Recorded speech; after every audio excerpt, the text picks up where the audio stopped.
Hello friends, today in this video I will show you how to fix black screen when installing new program on Windows 10 or 11. If you facing this error when installing new program, so black screen will be showing. So how to fix this problem? So very easy to fix this problem. So firstly you need to search CMD. So click on search. Now type here CMD. Now click on here run as administrator. Just click on it.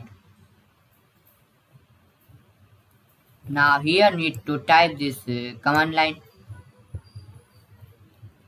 sfc space slash scan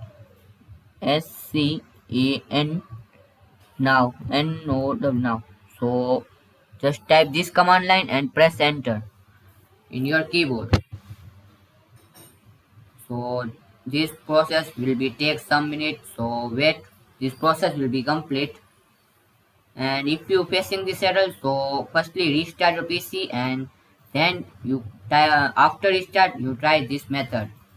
If you facing this error and try again later.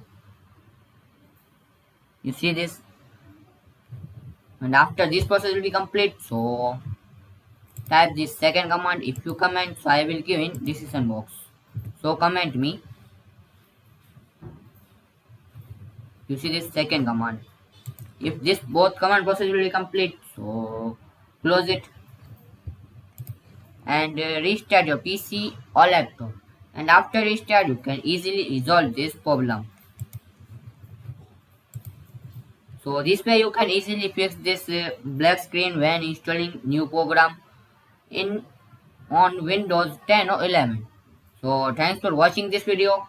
Please comment this video and subscribe this channel for more useful videos. Thanks for watching again.